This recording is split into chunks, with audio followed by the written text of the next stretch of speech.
As the Allies were moving into Italy, the Germans planned one last great offensive against the Soviets. They intended to isolate a Russian salient near Kursk in southern Russia, with intention of destroying a major part of the Red Army. The Luftwaffe attacked once again. It was growing weaker, but still could cause much damage.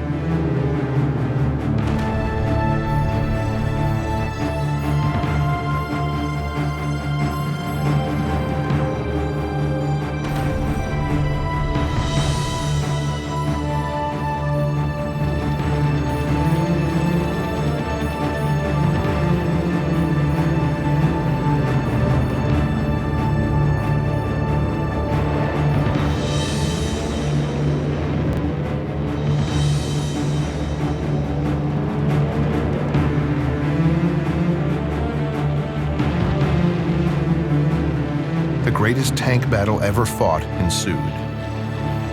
But the Soviet Air Force had by now been rebuilt and kept the Luftwaffe from being as important as it had been in the past.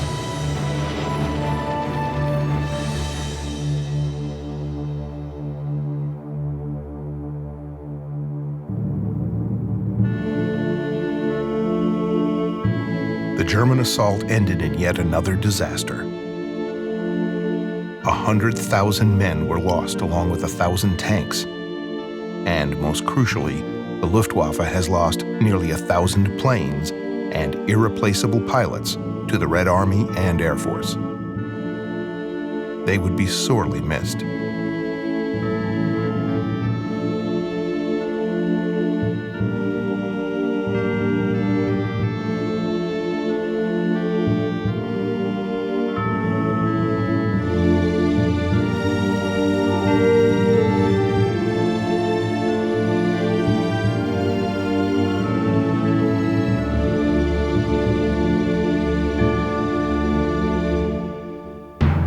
Further south on the Black Sea, Soviet forces prepared to retake the Crimea.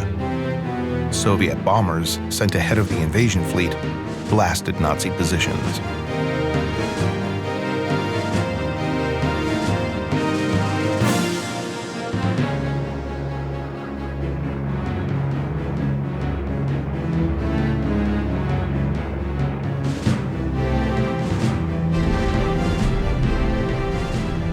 The Germans got a bitter taste of what it was like to be on the receiving end of a well-planned and well-equipped military operation.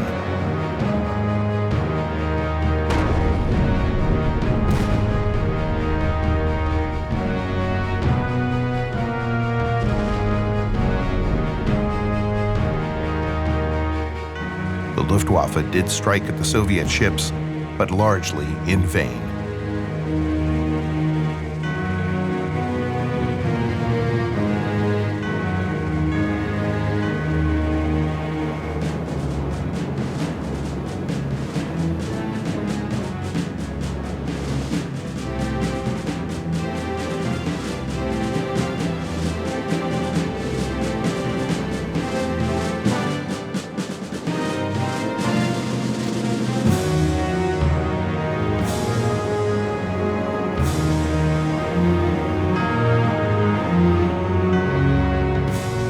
Once ashore, the Red Army was supported by Soviet aircraft who immediately engaged the Luftwaffe.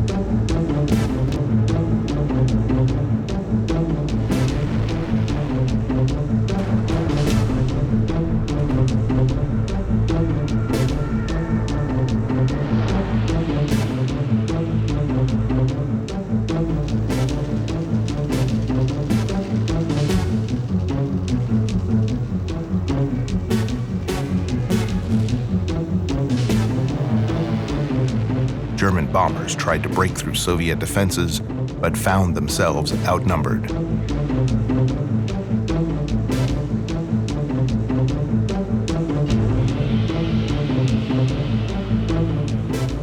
As the air battles raged, Stukas tried to disrupt Soviet supply lines.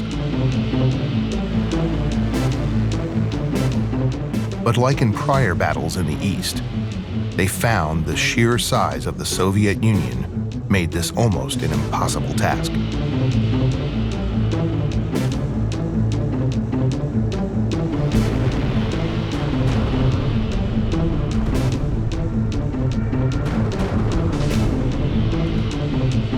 As the battle for Kursk was winding down, the Luftwaffe, in spite of its losses, proved it still had teeth.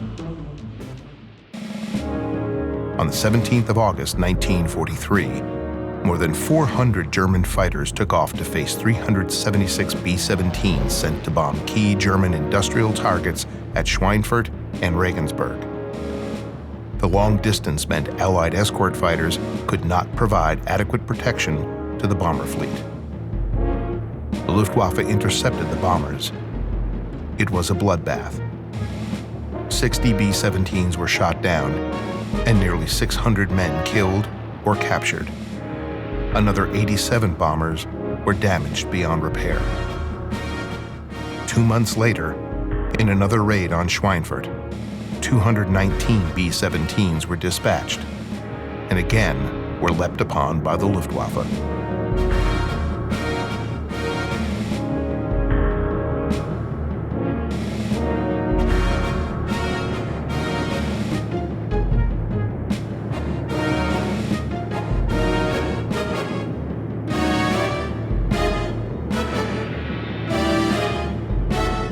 The lack of escorts again proved to be disastrous. The B-17s were sitting ducks.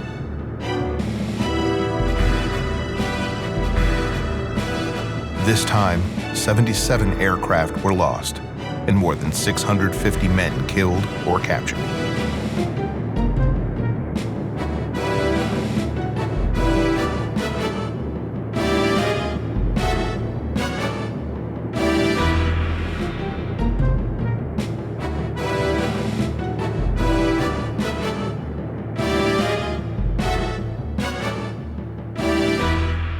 Many badly damaged aircraft staggered back to base, only to crash on landing. The Americans would call a halt to large raids for 5 months.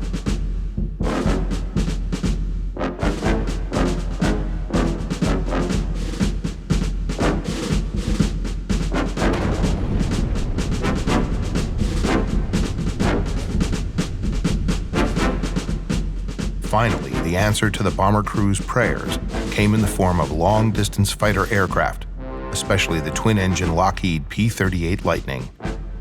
German pilots especially despised the fighter and called it the fork-tailed devil because of the trouble these long-range escorts caused the Luftwaffe. American pilots loved the Lightning. It was the first modern fighter equipped with a tricycle landing gear. In addition, it was the first to use a bubble canopy right from the start, the first with speeds over 400 miles per hour, and was the first U.S. fighter to shoot down a German aircraft. It was also well armed with one 37mm cannon and 450 caliber machine guns, and could carry rockets and bombs. Armor plate and bulletproof glass were included for pilot protection, and fluorescent instrument lighting was provided for night flying. It had a top speed of 414 miles per hour and could reach 44,000 feet. Its interior was spacious. The throttle controls were well laid out in terms of pilot ergonomics for combat, and the illuminated gauges were easy to read. Allied pilots particularly liked precisely zeroed gun sights in the fuselage, unhampered by props. Still, it was a complicated aircraft to fly, and pilots needed to pay close attention to flying conditions to avoid problems. By the autumn of 1943, large numbers of P-38s began arriving in Britain. By early 1944, the bomber offensive could be renewed with the help of these fighters and its sister aircraft, the P-51 and P-47 Thunderbolt.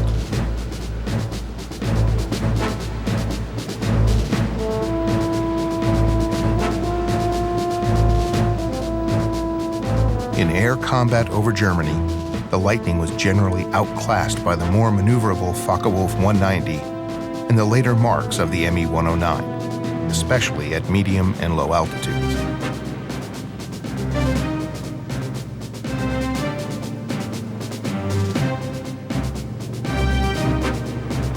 However, the Lightning had a much faster top speed, a higher rate of climb and operational ceiling, and was much better armed.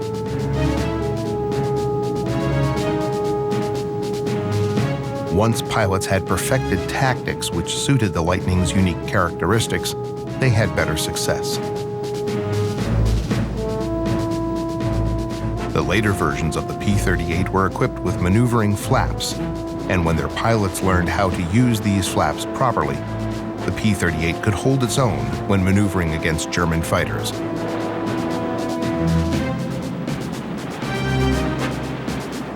Often being able to turn inside their Focke-Wulf 190 and Bf 109s.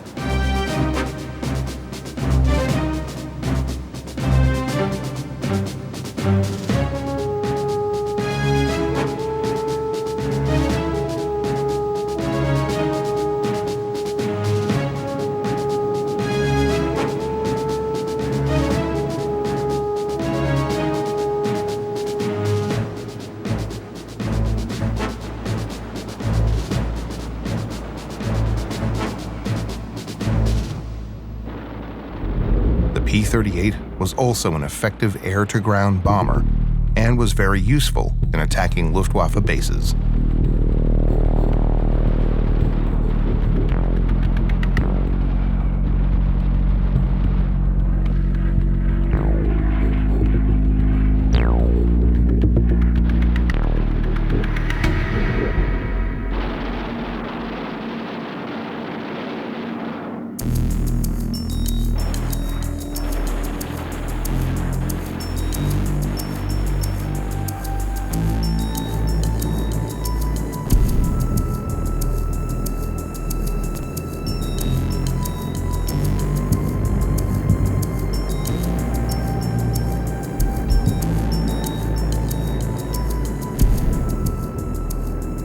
As the attacks on Germany intensified in the spring of 1944, the Luftwaffe found itself being slowly ground to pieces in the air.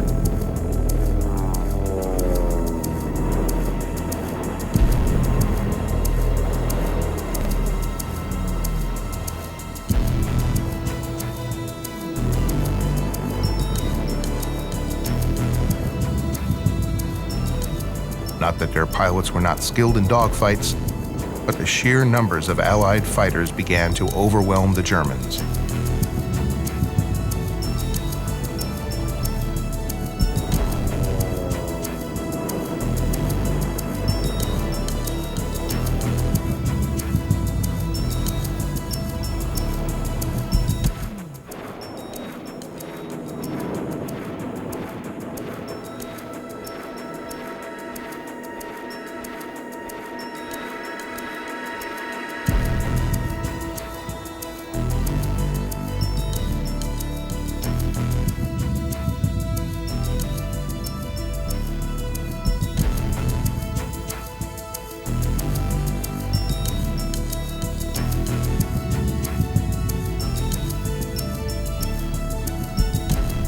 As D-Day approached, the Allies reinforced their air fleet in Britain.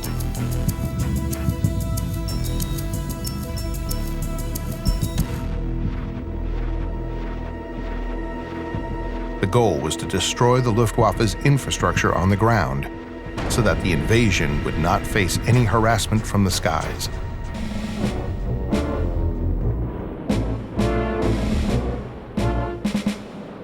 German air bases throughout northern France were devastated.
On June 6th, the Allies came ashore at Normandy.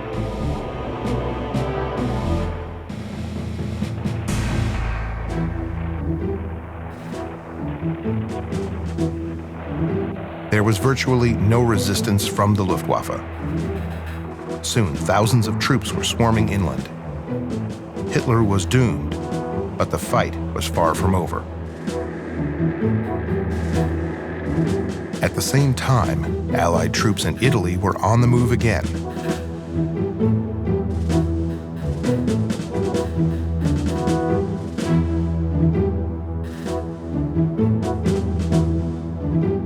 Now, they were on the outskirts of Rome.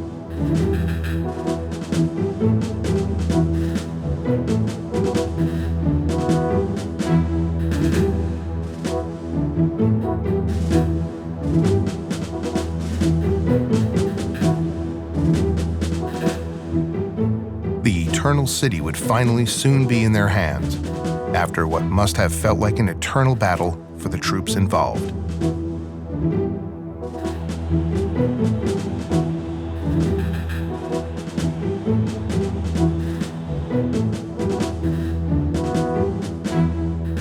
In a daring move, the Luftwaffe had earlier managed to rescue Benito Mussolini from being captured and flew him to meet Hitler, who stood by his old ally until the end.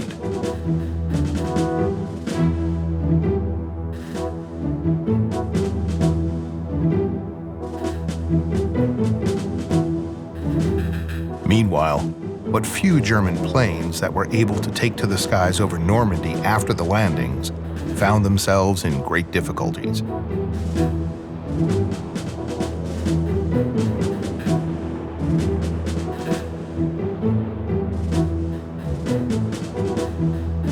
The Luftwaffe was losing aircraft and irreplaceable pilots at an alarming rate.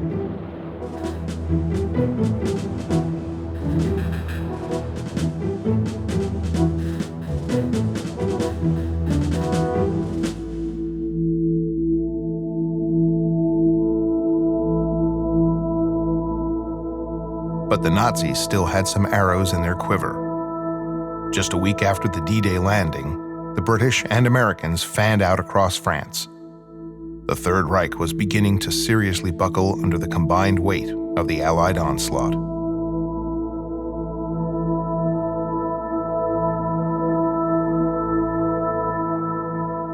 Then came that sound.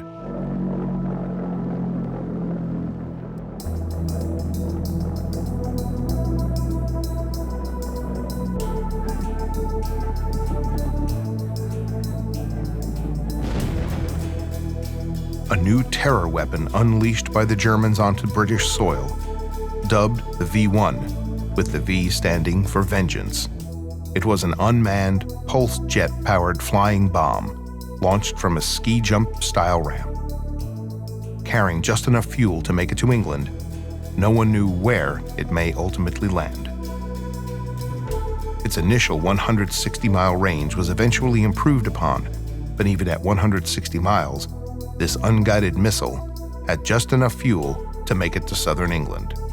The Royal Air Force had cost the Luftwaffe dearly in its failed attempt as the spearhead of the planned German invasion in 1940, and this new weapon was an attempt at payback. The ramp-launched vehicle flew along a preset trajectory and distance determined by an onboard windmill, and then plummeted towards the target below. When the sound of its engine cut out, its victims knew death was imminent. The V-1s were launched from coastal positions held by the Germans in France and Belgium. These positions were easily spotted from the air, and thus rapidly destroyed by foraging Allied bombers and ground attack fighters that by now claimed nearly total air superiority over the battlefields of occupied Europe. German countermeasures were quickly applied. Fixed launchers became mobile ones, and hidden in the thickly forested regions of France and Belgium. Theoretically, each mobile site was supposed to be capable of launching 15 missiles per day onto English soil.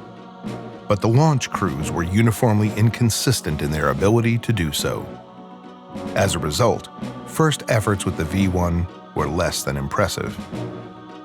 Germany launched its new weapon from Pas-de-Calais on the northern coast of France on the 12th of June, 1944. The first 10 failed to reach the country, but on the following day, one landed in Britain. Over the next few months, 1,435 hit southeast England.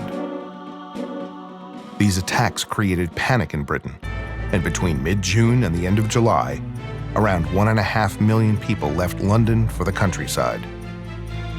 Almost 30,000 V-1s were manufactured.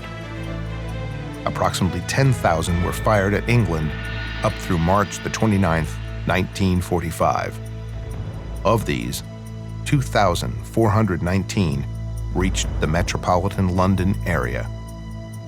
Altogether, 4,261 V-1s were downed by the combination of fighters, anti-aircraft fire, and barrage balloons.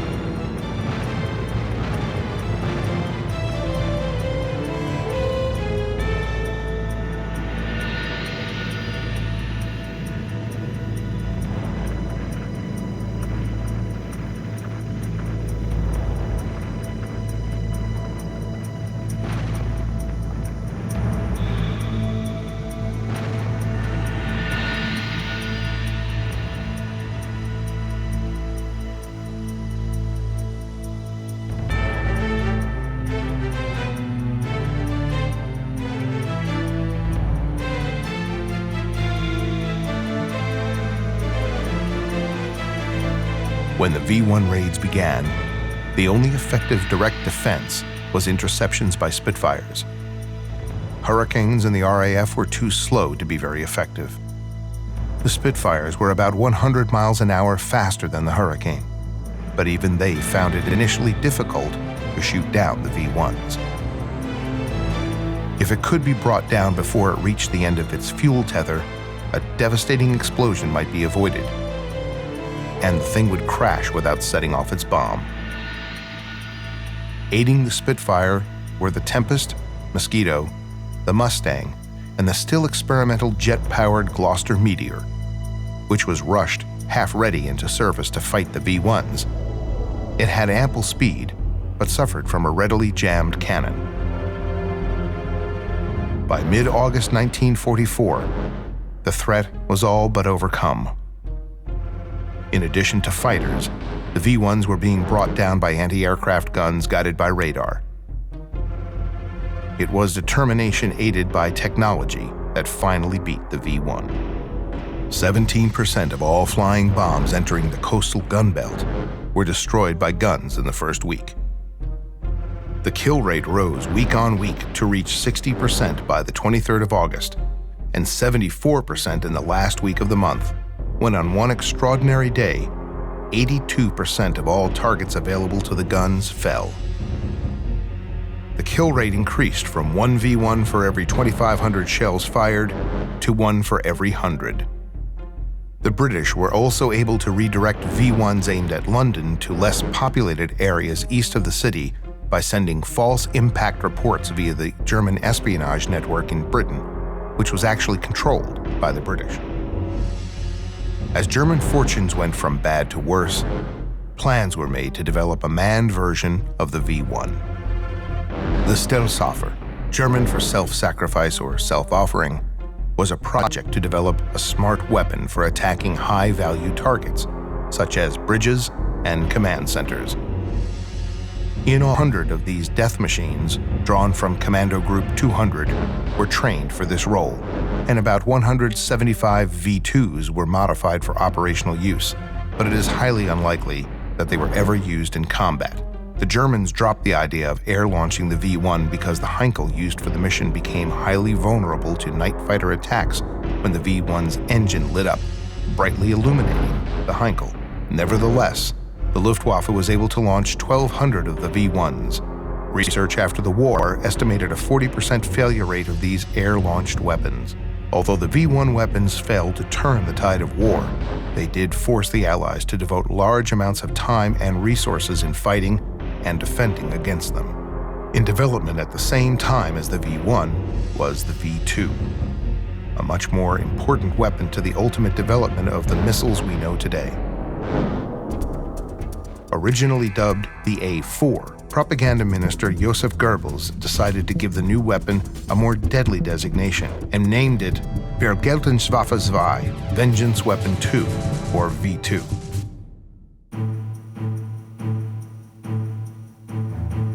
The V2 embodied Nazi hopes for a weapon of truly mass destruction that would rip silently through the skies and rain physical obliteration and psychological shock upon their enemies.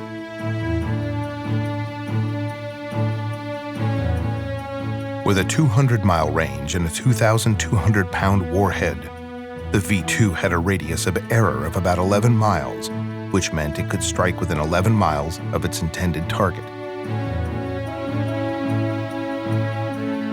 This meant it could be launched at a city and hit it, but it couldn't be launched at a specific small-scale target with any accuracy.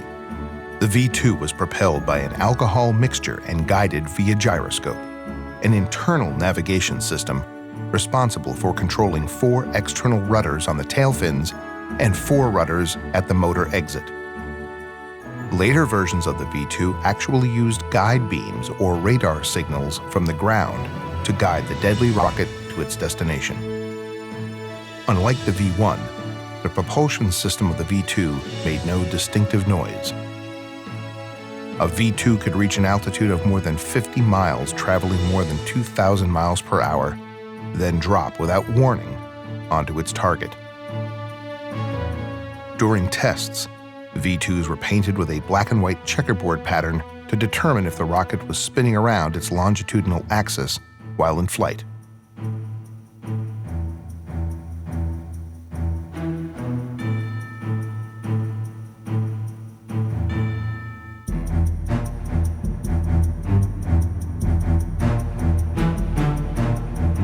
Once in operation, however, V2s took on a more militaristic appearance, painted in camouflage or drab olive green.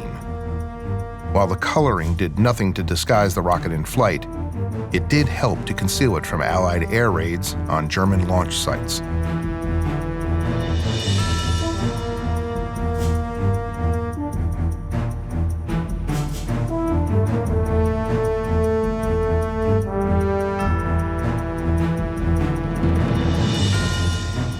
Rocket Chief General Walter Dornberger also pushed for mobile launch sites for the V2s, but Hitler commanded that massive underground blockhouses be constructed. He also ordered that a continuous rail system be employed so that a steady stream of rockets would arrive, prep, and then launch at enemy targets. These sites were so large that they were immediately spotted during Allied recon flights and were subsequently destroyed in air raids before their construction was even complete.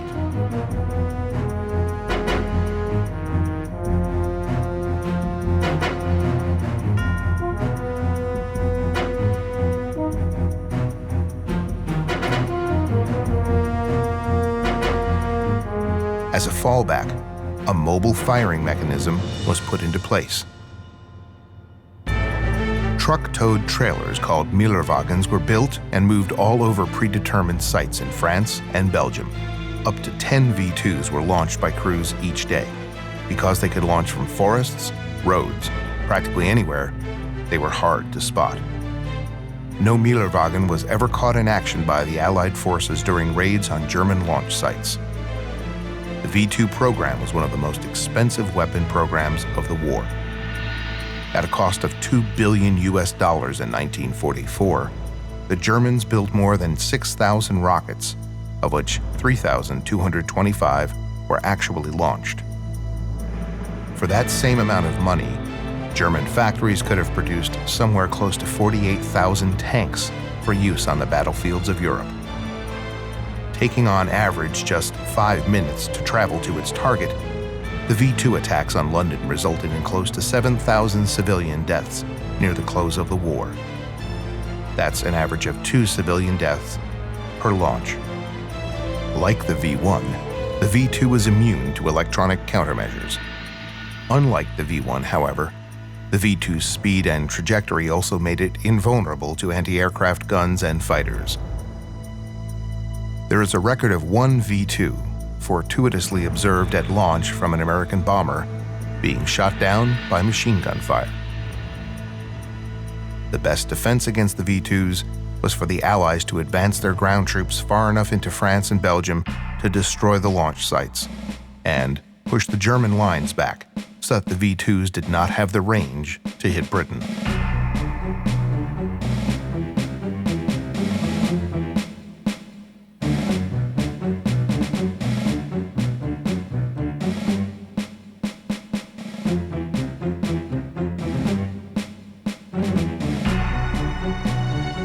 Meanwhile, the Allies pushed deeper into France and towards Paris.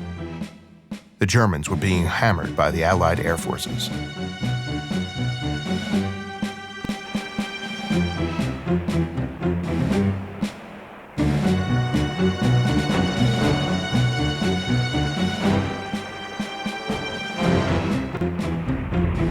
Still, the Luftwaffe was not quite yet a beaten force, but was certainly a seriously damaged one.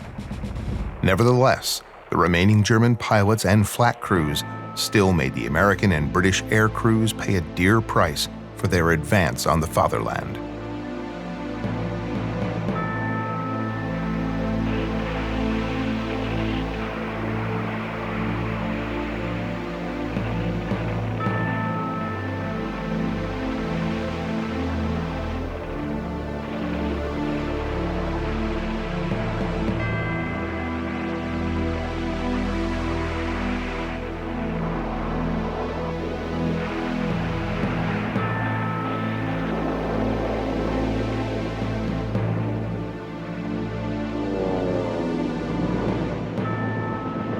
By the end of World War II, more than 100,000 Luftwaffe aircraft were lost, 320,000 pilots and air crew were killed, and 230,000 seriously injured.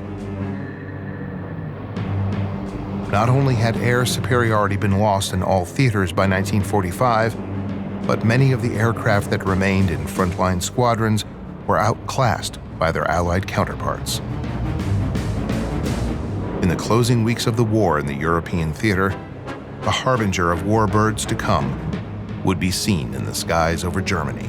On the 25th of July, 1944, a British pilot reported that his Mosquito aircraft had encountered a plane of incredible speed high over southern Germany. That aircraft was the Messerschmitt Me-262 turbojet known as the Schwab or Swallow. A design team led by Willy Messerschmitt began work on the 262 in the fall of 1938, a full 9 months before Heinkel was able to first demonstrate the HE-178 to Luftwaffe commanders. Because the Messerschmitt jet fighter allowed for proper center of gravity through a slightly swept wing design, it had a considerable fuel capacity for its voracious BMW 003 engines and could handle well at low speeds. The Reich Aviation Ministry, or the RLM, ordered 3 prototypes in July of 1940. The Heinkel jet fighter would ultimately be abandoned. In July of 1942, test pilot Fritz Wendel climbed into the Me-262 V3 prototype and declared its handling and design as extremely impressive. Even with orders for jet fighter prototypes and the apparent buzz associated with the rapid advancements, the RLM remained indecisive.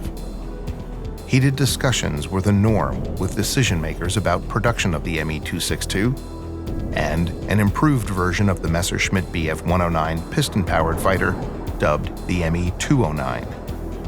Field Marshal Erhard Milch, Air Inspector General of the Luftwaffe, was a conservative sort and favored the piston-powered Me-209 to the radical and still unproven Me-262. However, the need for progress and the uneasy state of the war in 1943 forced the opposite direction. Fighter ace Adolf Galland, the Luftwaffe General of Fighters and the youngest lieutenant general in Germany at the time, was an outspoken and quite stubborn supporter of the advanced Me-262. After a series of test flights, he remarked this about the new fighter: "It was as if an angel is pushing you." Galland's overwhelming support for the Me-262 resulted in the RLM's order for 100 production Me-262s. Regardless of Galland's enthusiasm for the fighter, he was a pilot, not an engineer, and the new technologies proved to be very difficult to overcome. The main challenge would be the new jet engines. These would endure much greater stresses than conventional piston engines. By 1943, the Reich was running out of such metals as tungsten and chromium necessary for jet engines. But when all was said and done, the Me-262 emerged as an impressive war machine, and in the hands of the right pilot, could pose a serious threat to Allied planes. Luftwaffe commander Kurt Welter became one of the first jet aces by incorporating wild-boar night fighting tactics and scoring 20 Allied kills, likely the highest number of kills by a jet pilot in history. While the remaining German fighter-bomber groups experienced quite a few successes in the closing months of the war, overwhelming Allied strength and problems including fuel and other resource shortages left the Luftwaffe ill-prepared to fly the Me-262 into glory. Just over 1,400 Me-262s were built.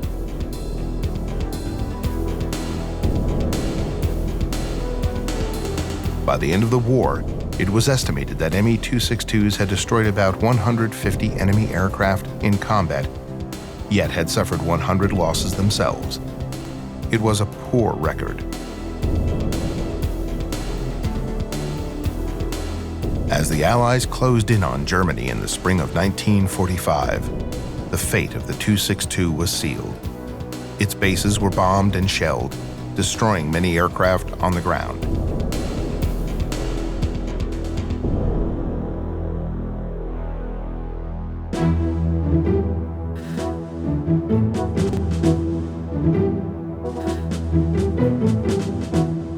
U.S. Army's 8th Air Force B-17s and B-24s by day and British Lancasters by night were gradually destroying the Third Reich.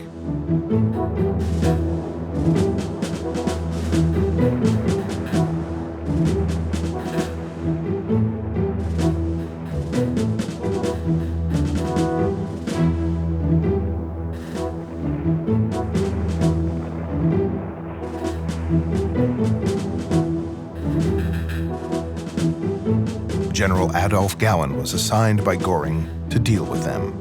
It was felt that if he could put up 1,500 to 2,000 fighters against the bombers, the raids could be stopped in their tracks and give the Reich some breathing room. As the fall wore on and the Luftwaffe gathered strength for the big show, Galland was stunned to receive orders canceling his operation and ordering his fighters held for a more pressing gamble. This was the December-winter attack through the Ardennes that became known as the Battle of the Bulge. The plan was for Galland's fighters to make a tactical attack on the many Allied airfields of the 2nd, 9th, and 19th Tactical Air Forces. The Wehrmacht staff felt that if total surprise could be achieved, 1,000 or more Allied fighters could be destroyed on the ground. There would be nothing the Allies could do to stop the Panzer spearheads, who would then drive through to the coast and split the Allied forces in two. Galland's very logical argument against the plan fell on deaf ears. He and others knew it was too desperate a gamble, and that the Allies could easily replace their losses, and that Germany could not. But the Führer's vision was not to be deterred.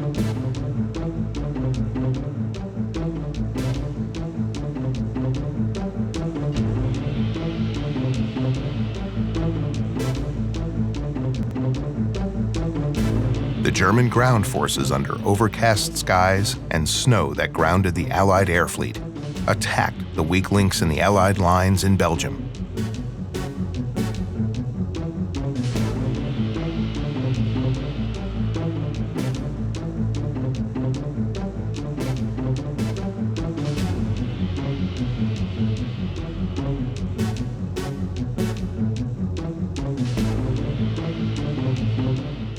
The Americans fell back in disarray, but soon began to pull themselves together. Still, Hitler thought his grand scheme could still work. Then, the weather cleared.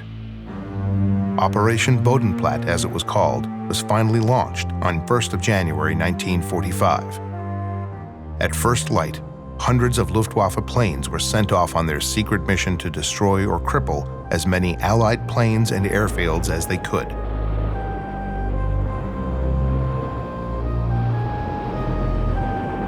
The Luftwaffe had the benefit of surprise, but the Allies were too strong. The Germans had some success, but it was short-lived.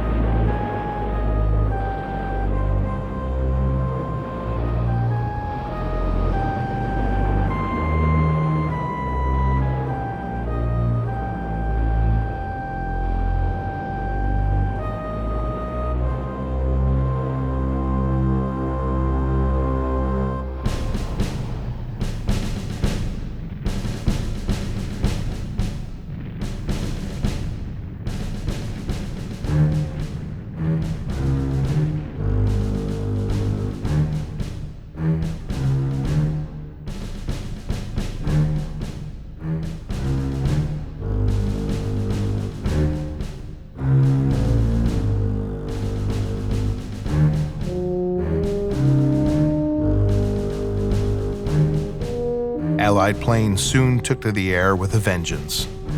The ground and air battle at the Bulge was soon over, and the Germans began falling back to Berlin. Still, the Luftwaffe had one last surprise in store for the Allies.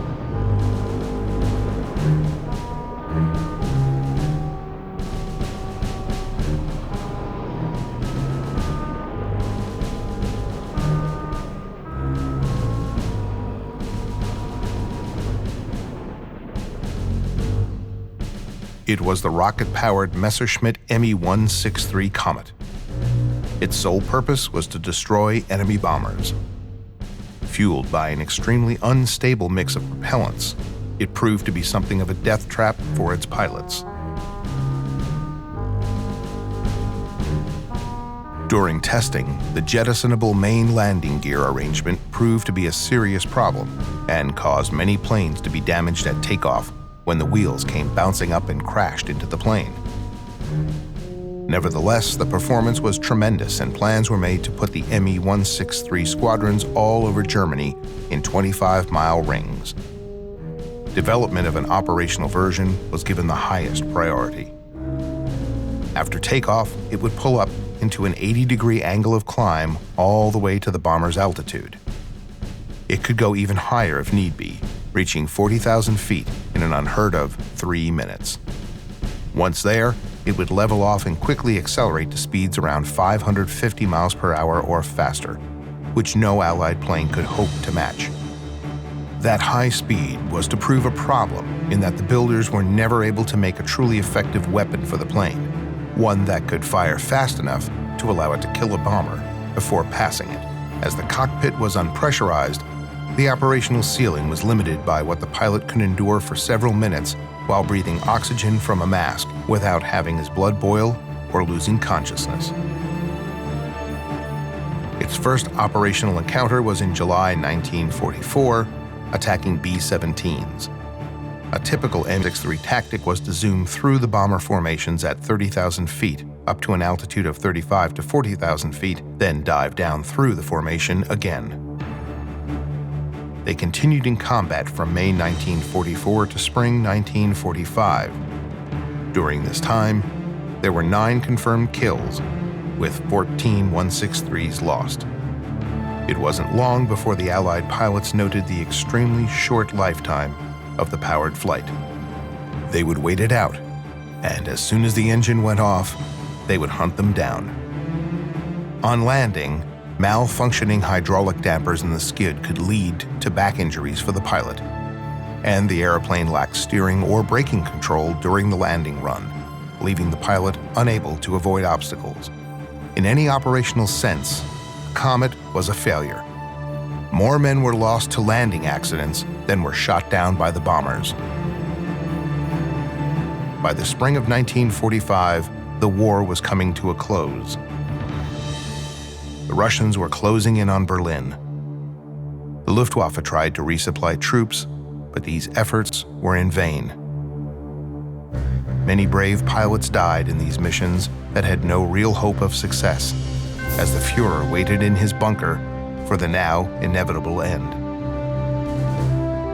With the British and Americans closing in from the west and the Russians from the east, Germany was finally defeated.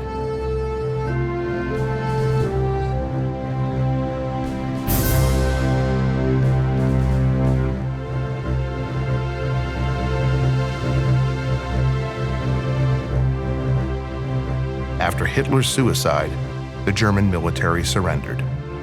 The war was finally over.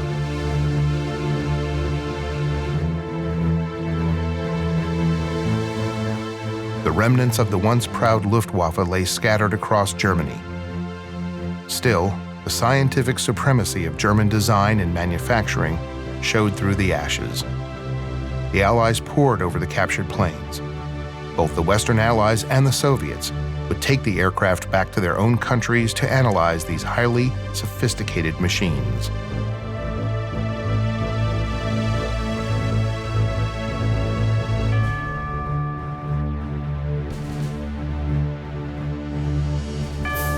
Germany might be defeated, but the Luftwaffe's technology would live on and fuel the upcoming Cold War.